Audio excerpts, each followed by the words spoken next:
In 1980, a sadistic killer wrought havoc across the hiking trails of Central California. He was the hunter, and he hunted people. He stalked his prey with ruthless determination. Behind the knife is a mean, vicious, sexual psychopathic killer. And executed his victims with merciless detachment. Murders the woman that he worked with. You know what he did that night? He went to the ballet. But who was behind these brutal murders? And was he born to kill? If you put him on the street today, within a week, there'd be a sexually assaulted dead woman out here.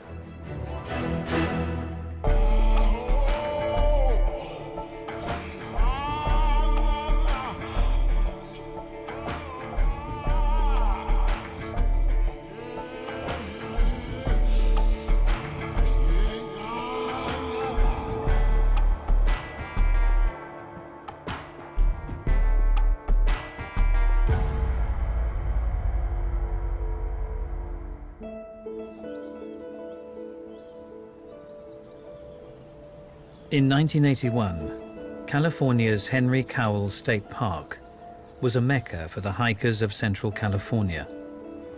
It's a very popular area.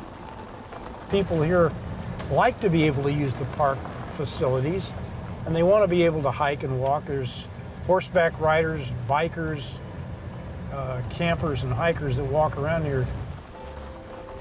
On one day in March, Santa Cruz police detective Stony Brook was taking in the peace and beauty of the park. It was my day off. My son and I were hiking in Henry Cowell Park. We were actually headed this way from the river, and that's when I heard the shots. The first thing I thought about, I wanted to get my son out of here and then do what I had to do. After speaking with park rangers, Stoney arrived at the scene of the shootings. Lying just off the trail was 21-year-old college student Ellen Hansen. Right in here.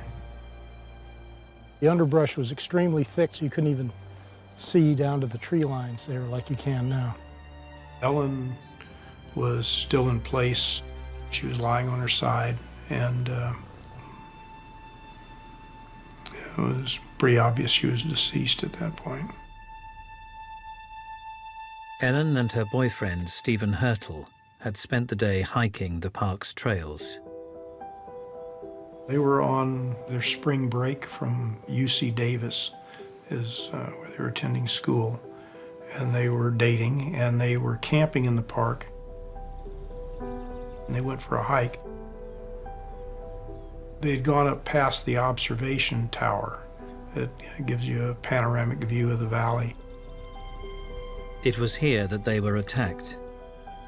Ellen had been killed by a gunshot to the head, and Stephen had been shot in the neck. Critically injured, he had been rushed to hospital. Despite his injuries, he was eventually able to describe the attack. If you can imagine, this fellow steps out of nowhere, has a handgun, and saying, all I want to do is rape your girlfriend, and I want you to step off the trail, and nobody will get hurt. Ellen steps slightly between her and Steve and says, he's going to kill us anyway, and basically confronted him. That's when he fires the first shot, knocks her down. He fired like another shot into her head, which was the fatal wound. I've always had great admiration for Ellen, for the incredible courage. Probably one of the bravest young women I think I've ever become aware of. People on the observation tower all described the presence of a suspicious man. They saw him over here by the rail looking around, and then he left, and then a few minutes later after the shots, they saw him coming back up, going past the stairway. They described him 50-ish, clean-shaven, glasses, ball cap, his yellow jacket, what probably were sort of faded blue jeans and white shoes with stripes. One witness from a nearby neighborhood had more to offer. This little girl, 10 years old, something drew her attention to the man and how he was looking sort of frantically, which fit what we might expect somebody trying to flee. And she took a piece of cardboard and drew the shape of the little red car that he drove, which was boxy. But the most valuable witness statement was yet to come. From his hospital bed, Steve was intent on describing the man who had murdered his girlfriend. Steve survived his wound, and even though he was wounded in the throat and had a lot of difficulty verbally communicating, he was very, very good in working with our artist. He holds the pad up in front of Steve, and Steve takes the back of his hand and goes, slaps on the back of it and says, you know, that's the guy. Little did they know that the man in the picture would unearth the 2-year-long mystery surrounding a trail of bodies found along the San Francisco Bay.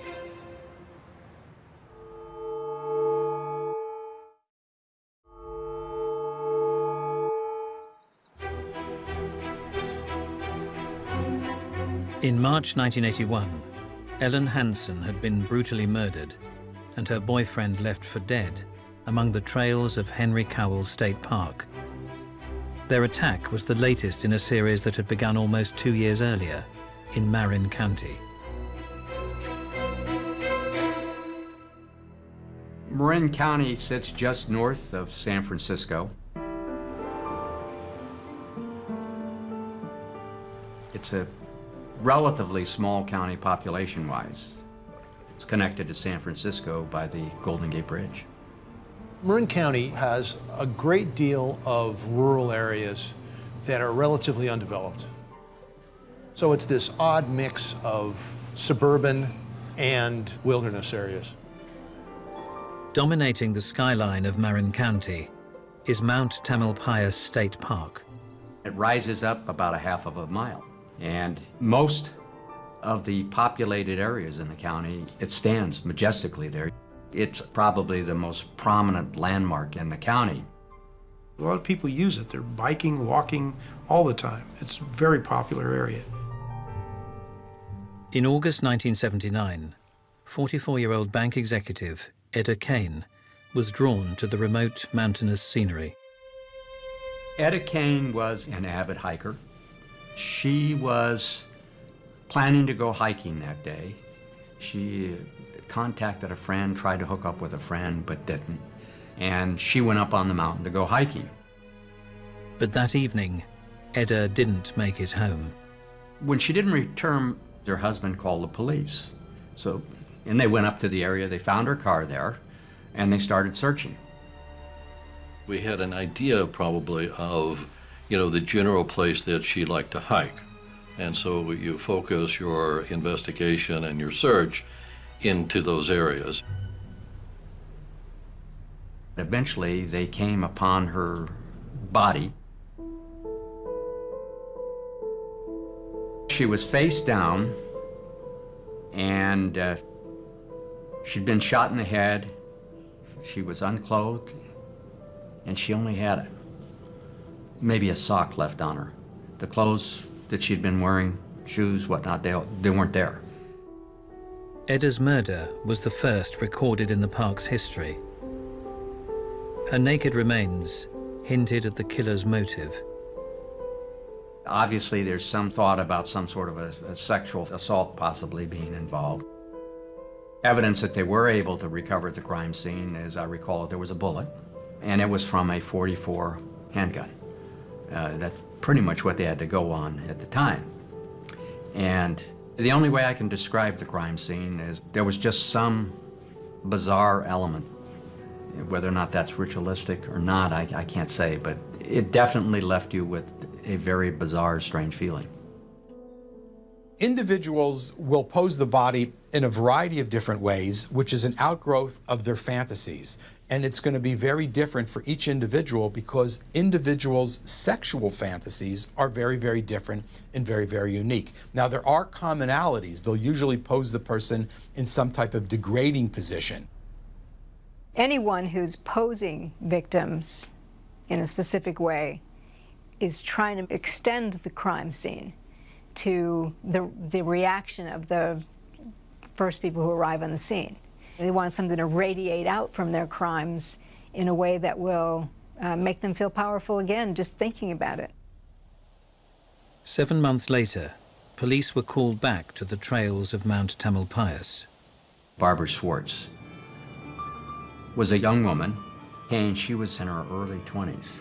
And I believe she had had some concerns, like many others after Etta Kane, about hiking on the mountain alone, so she'd hike with her dog.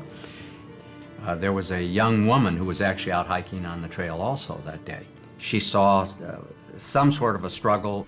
She called out to the person to stop what he was doing. And actually what she did is she actually turned and started to flee to go for help. Police were later faced with a horrifying scene. She had been stabbed to death, but they found her body on the trail. Her dog was with her. The dog was barking as people would come forward. The killer had left vital evidence at the scene. We had a discovery of a pair of eyeglasses, bifocals that our investigators determined were prison issue glasses. So, but we ran down every possible lead. We ran down every piece of information in relation to parolees who had a sex history, registered sex offenders, ran down every possible avenue. However, unbeknownst to investigators, the following day, a quiet, unassuming 49-year-old ex-convict walked into a San Francisco optometrist looking for a replacement pair of bifocals. His name was David Joseph Carpenter. He was very bald, wore glasses, physically not large, not very physically imposing, stuttered terribly, could not get through a sentence without stuttering terribly. He came across as a really bumbling, sort of odd character. Born in 1930, Carpenter had had a difficult childhood. Well, his father was kind of a weak sister type of personality that wasn't a major figure in his life at all. His mother was a very outspoken, dominant, aggressive type personality who basically ran the household. His mother especially was very controlling. She was very intelligent, but there was a real friction between them. I think he had some problems, and his mother's manner of dealing with them probably wasn't as constructive as it should have been. As he grew, Carpenter's troubles began to show. Carpenter abused animals, and he was a bedwetter. He was anoretic. It's a sign of a child who is really, really struggling under a lot of stress, under a lot of pressure, and it could develop in a number of different directions. And he developed a severe stutter at a young age, which was humiliating for him and frustrating for him. And stuttering can be caused by stress, feelings of inadequacy, an inability to really have any sense of oneself, not really knowing where to turn, feeling unsafe. Carpenter was forced to do things that he didn't really want to do. At one point, he was required to take ballet lessons. What you might have here is a mother who was trying to feminize her son by having him do dance and music rather than sports, for example. So he would develop resentment and anger against women. Decades later, investigators were faced with a series of sexually motivated murders on the trails of Marin County. Despite their best efforts, in 1980, the killer would strike again. A man was out jogging. And there's a open theater on Mount Tamalpais. Beautiful sight. And he jogged through the theater and he saw a young lady sitting there. The woman sitting on the steps of the amphitheater was 26-year-old Ann Alderson. She liked to meditate, and she was probably up there meditating. He walked through, and initially he thought about stopping, as I recall it, to let her know, about things that had been happening up on the trail. But she appeared to be so deep in thought he didn't. But that evening, Anne didn't return home. I was there when they discovered her body. She was raped and murdered viciously. And she was left very similar to Etta Kane. That kind of a ritualistic thing. She had been put through some psychological trauma before she was executed. With the discovery of a third victim, investigators were convinced they had a serial killer on their hands. The once tranquil trail had become the scene of a nightmare. With the third murder, the mountain became almost devoid of people. When people lose that sense of safety and security, it's frightening. Folks by and large like to think that they're safe in their homes and their schools. But because it was in parks, created a whole different level of fear. And so the pushback on that is everybody's wanting it to be safe, make it go away. We had our Marine Patrol, our Air Patrol people, community leaders, the hiking clubs, working to the nth degree. I patrolled the mountain on horseback, working with my posse. So many people checking license numbers, checking cars. On the mountain, there was not any car that could be on the mountain that would not have been identified. How do you imagine a person doing things like this? It was almost beyond the scope of our imagination.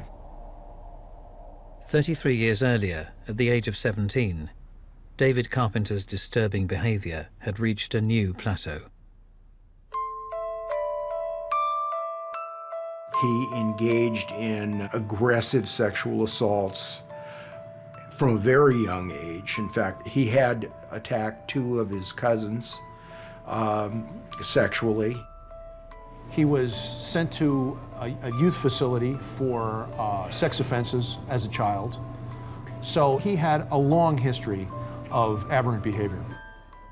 Carpenter had a very strong sex drive. That was part of his driving rage, was this need to have sex, and yet he had this stutter, so it was very hard for him to meet girls and do the socially appropriate thing.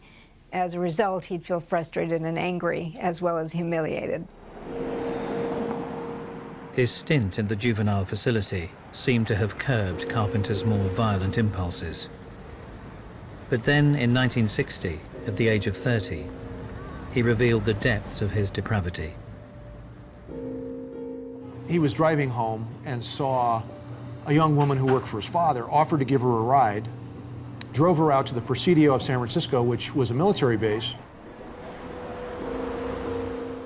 dragged her out of the car, attempted to rape her, and was beating her with a hammer when a military policeman came by and fired off a round and hit him.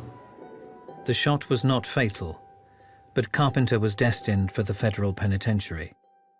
Once he had served his time, he did not remain free for long.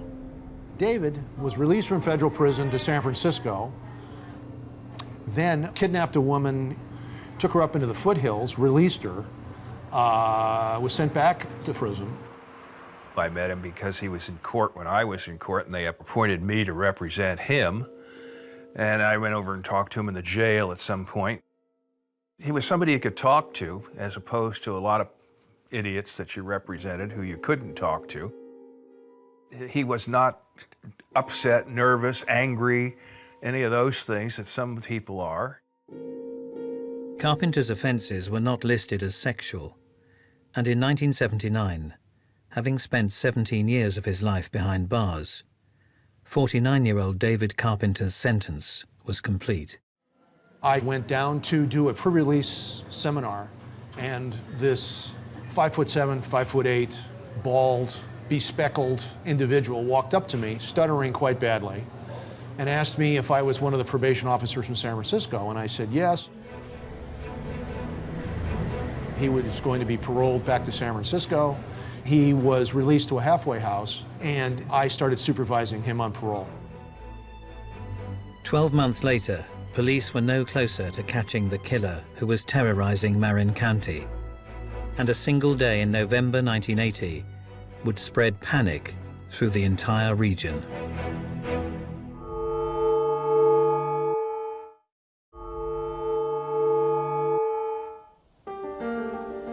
By 1980, investigators were convinced that a brutal serial killer was stalking the trails of Mount Tamalpais. Unaware of the fear gripping the community, a young Coast Guard was preparing for a move to the area.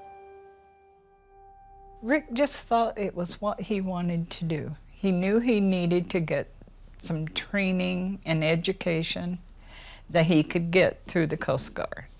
He actually liked boot camp. I was sort of surprising because he didn't like it when I used to tell him things to do.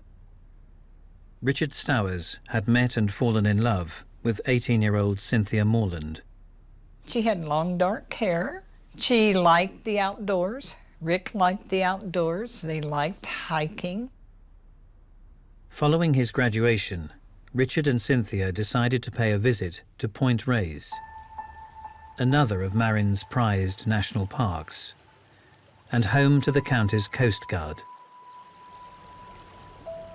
I didn't know there was anything wrong until on the 15th when Cynthia's sister called me and said, Rick and Cindy are missing. And it was basically handled as a missing persons report. And a matter of fact, the Coast Guard even, I think, set a warrant out for him for being AWOL. Richard and Cynthia's disappearance was treated as a missing persons case. But investigators would find themselves at the same park 6 weeks later, following the disappearance of yet another young woman. It was the day after Thanksgiving. Diane O'Connell went hiking. She was with her two friends hiking down this trail known as Sky Trail. She was second in line. When they get to the bottom of the trail, the first lady, she's waiting for the other two to come. What happened is the third friend, who had been the third person in line, came, and Diane wasn't with them. And they waited and waited, and Diane didn't appear, so they went and reported to the rangers. So they started searching the area, attempting to find Diane O'Connell. Rangers, volunteers, and police combed the vast parkland. Finally, they made a dreadful discovery. I came upon a little shoe sticking up out of some ferns and walked a little closer and found two bodies. The two bodies belonged to missing couple Richard Stowers and Cynthia Morland. They had been shot once in the back of the head and left face down in the underbrush. Tragically, it would not be the only discovery made that day. My captain called and said, Sheriff, you need to get up here to the Point Reyes. He said, we have discovered 4 bodies. Volunteers not only discovered the body of Diane O'Connell, lying just a few feet away were the naked remains of 23-year-old legal secretary Shauna May. They were raped and shot, and the bodies were put in proximity to one another. He put people into poses which made it look like they were being dominated. The poses were a clue that this was somebody that was doing this over and over again. And it almost leaves you speechless because of the nature of these areas. The tranquility, if you will, has been broken. The shock of 4 bodies on one day, it was a tragedy beyond tragedy. But finally, investigators had solid evidence which linked the murders. The one thing they did know after they found these 4 bodies on November 28th was they had bullets. They knew these bullets matched to Ann Alderson. So the belief is that same person is involved at least in those 5 killings. The same bullets also turned up 6 weeks later, following the attack on Ellen Hansen and Stephen Hurtle in Santa Cruz's Henry Cowell Park. Stephen's description of his attacker gave police a face, but they still lacked a name.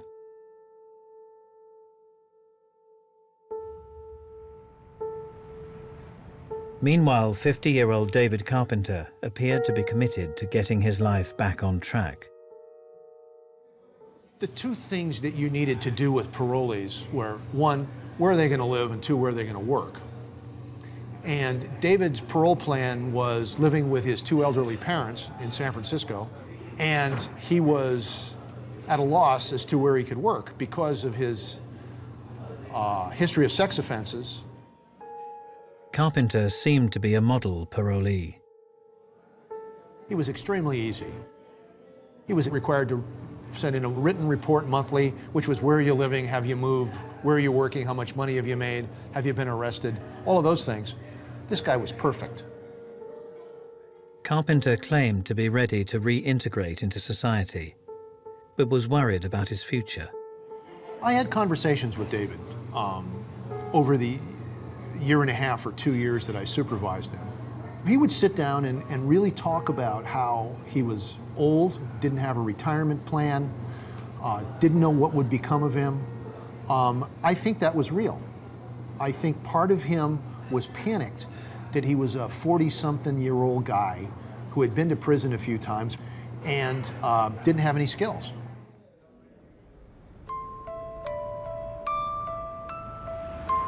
Carpenter was finally placed in a job just south of San Francisco. This met all our requirements where he could work in a room and wasn't around women. However, the guys that owned this facility had another segment next door where there were women. And from this location, in May 1981, just 6 weeks after the murder of Ellen Hansen, another young woman disappeared. I got called in the lieutenant's office, and he says, shut the door, which is never really good news. And he says to me, he says, Ken, I have a case that I want you to handle. We had an adult missing persons case that had come into the department several days before. The missing person was a 20-year-old trade school apprentice named Heather Skaggs. Heather was an only child.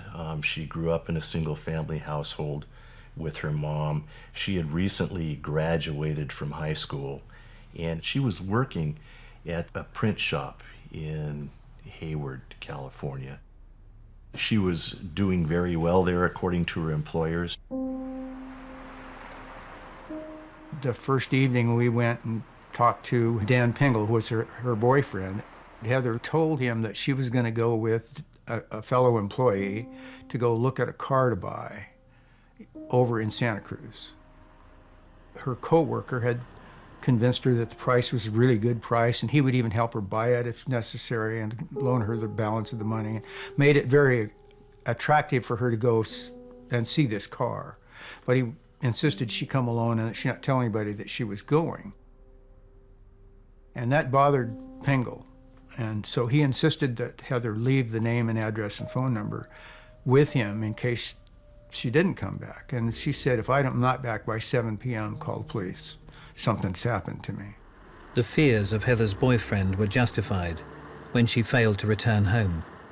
San Jose detectives immediately focused their attention on the work colleague who had accompanied her on the trip, David Joseph Carpenter.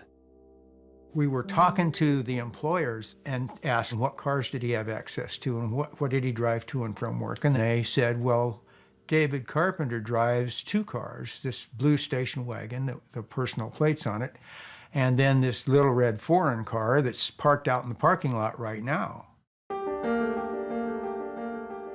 Oh, interesting. Little red car. After we talked to the employers, we called Richard Wood at the Federal Parole Office in San Francisco. I talked to him directly, and I wanted to know about David you know, who he was and how he patterned his day and how he thought. Womack was saying that Heather Skaggs was missing, and the last person that saw her was David Carpenter.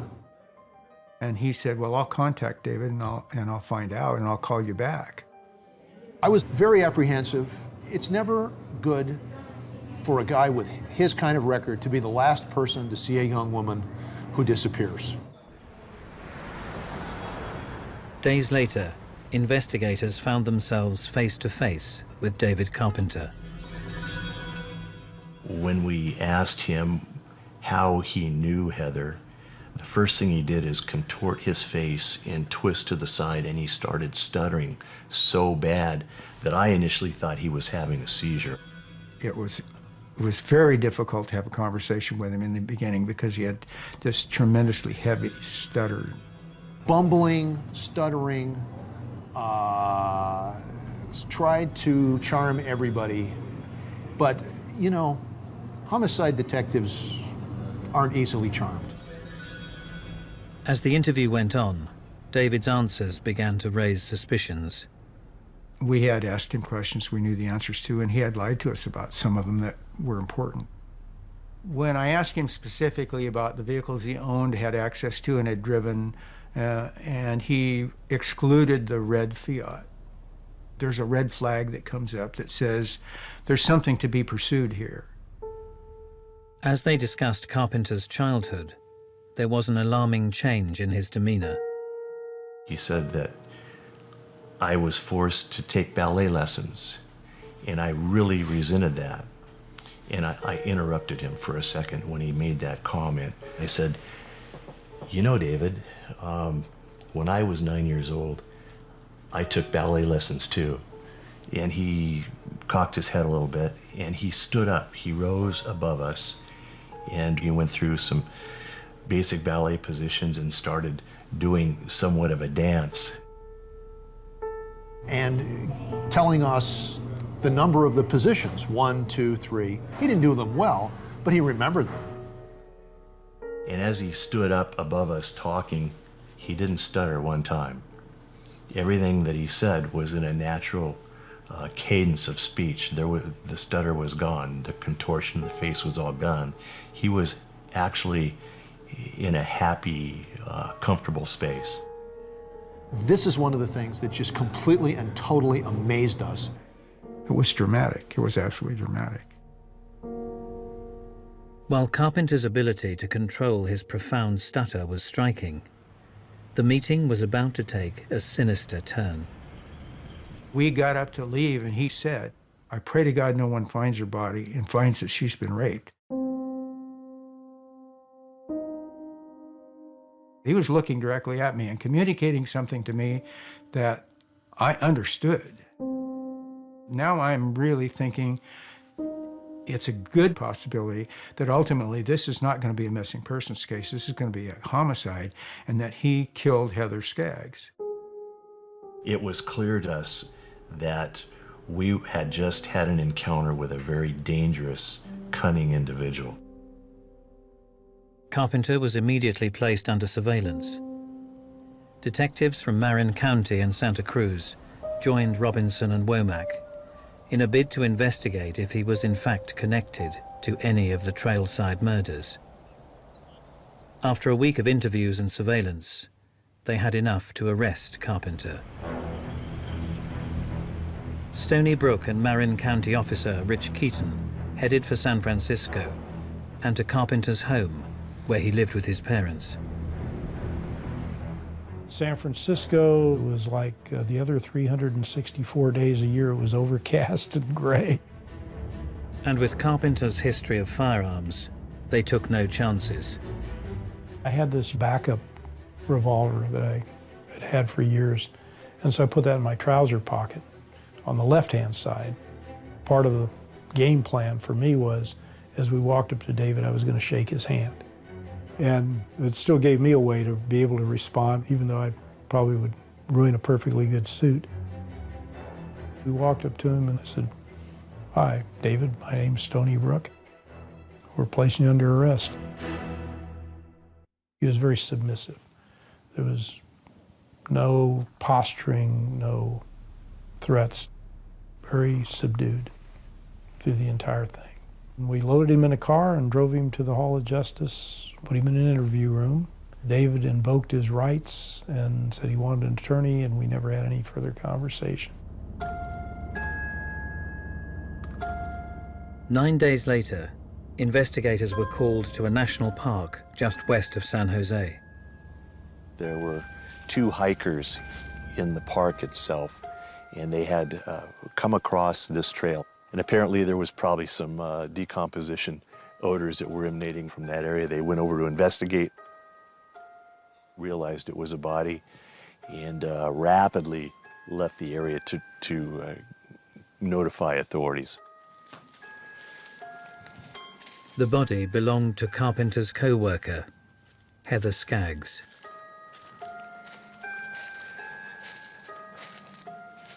Detective Womack and my understanding is that the body was discovered at this location right here, laying with her head facing the tree and parallel to this fallen, moldy tree trunk.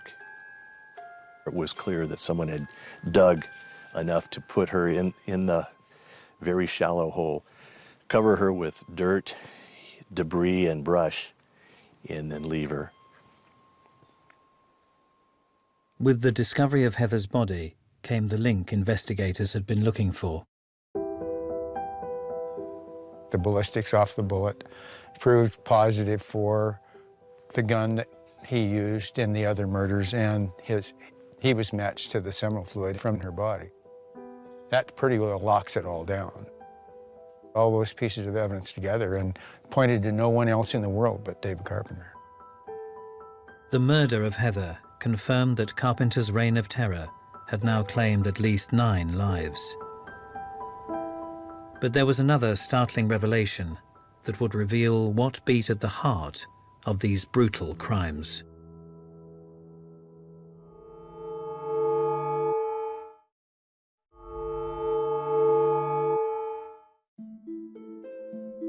In 1981, David Carpenter was in custody for the brutal murders of 9 people in the parks of Central California. He was positively identified by the only surviving victim, Stephen Hurtle, whose accompanying statement also contained a hint at Carpenter's yearning for control. Stephen had indicated that David spoke in a low, slow, deliberate voice. There was no speech impediments, no lisps, no identifiable unusual speech patterns to him. The stuttering was not part of the equation. When he was out of control and something or somebody else was manipulating his life, he had communications problems, he stuttered, he was indecisive and insecure. It is this strange dichotomy that lays at the heart of just who David Carpenter is. The David that went out hunting drove a red car, wore different clothes, and didn't stutter. And this David was the hunter, and he hunted people. And the David that everyone saw, his parents, his kids, his brothers and sisters, me, was this bumbling guy. If his stutter is a result of him feeling unsafe and feeling victimized and never knowing where the next blow was going to come from, he's the one in charge now. So finally, psychologically, he's got nothing to worry about. He's powerful. So it makes sense that he would lose his stutter. Despite his frustrating stutter and deep lack of confidence, Carpenter still seemed capable of adapting to any environment. He had this unique ability to come across in an audience based on what he thought they expected of him. And, you know, I guess if they thought he was going to be a bozo, he'd act like a bozo. I certainly had no inkling that he was going to go out and start killing people. Unlike many, he was somebody you could talk to. The two sides of David Carpenter. One side that people saw regularly was an insecure, innocuous man who was to be disregarded. And the other David Carpenter was the the vengeful predator behind the gun or behind the knife, and what is in control was a mean, vicious, sexual psychopathic killer. And it was this ability to compartmentalize his life that allowed Carpenter to pass under the radar for so long. The day Heather Skaggs was murdered, you know what he did that night? He went to the ballet. That's one of the characteristics that you see with that type of a personality. There's an ability to do it without any empathy whatsoever. And they can do this like turning on and off a light switch. I mean, how do you murder execution style a woman or a man and 6 or 7 hours later go to dinner, the ballet, cocktails, and socialize with your friends without thinking twice? But David Carpenter was an evil, conniving, cunning individual. If Carpenter can comport himself and say all the right things and be that kind of chameleonic, I'll say whatever I need to say to please you, then there's no reason to raise any red flags. So what then drove Carpenter to commit these twisted acts? Rape really is a crime about power and dominance. It really is, and that theme runs through every one of these things. And what we do know is there's 1960, long period in prison. He gets out in 1980, and what do we have? A 49-year-old guy who commits all these murders. If you want to cut it down to its basic form, David Carpenter was a serial rapist. He had an insatiable sex drive that he could no longer control. The only way that he could continue to satisfy these urges was to eliminate all living witnesses. A common occurrence, if somebody molests or rapes somebody and they get caught and they go to jail, they're coming out saying, well, I'm not going to stop, I'm just going to kill them, so there are no witnesses. And that's what it seems to be with Carpenter, is that he now has decided, I'm going to make sure I don't go back. Carpenter eventually received the death penalty for the brutal series of rapes and murders across Central California. But were the motivations for these crimes forged in his childhood, or was he a born killer? His mistreatment as a child must have had severe impact on his psychological development as an adult and built up the kinds of things that created the kind of monstrous killer that Carpenter was. I don't think that Carpenter was a born killer. I think he just had so much going against him from his environment that there's nothing about him that indicates that he was born to kill, but from an early age, we certainly see the danger of him becoming that type of killer. There are many, many people, thousands of people, that have had all of these serious problems in childhood and adolescence, and they don't go around killing all these women and winding up in prison and so on. So there is some, in every case, a significant neurobiological component. There really is. It just can't be explained totally by psychosocial problems. Carpenter continues to protest his innocence from death row in San Quentin. However, his motivations may not rest solely in his past. He had a lousy childhood. Okay, I'll accept that. If you took my childhood and laid it right next to David, we'd be real close. He's one of those folks that doesn't have that moral compass. And even though he's got to be, what, 80 years old now? I would say if you put him on the street today, within a week there'd be a sexually assaulted dead woman out here.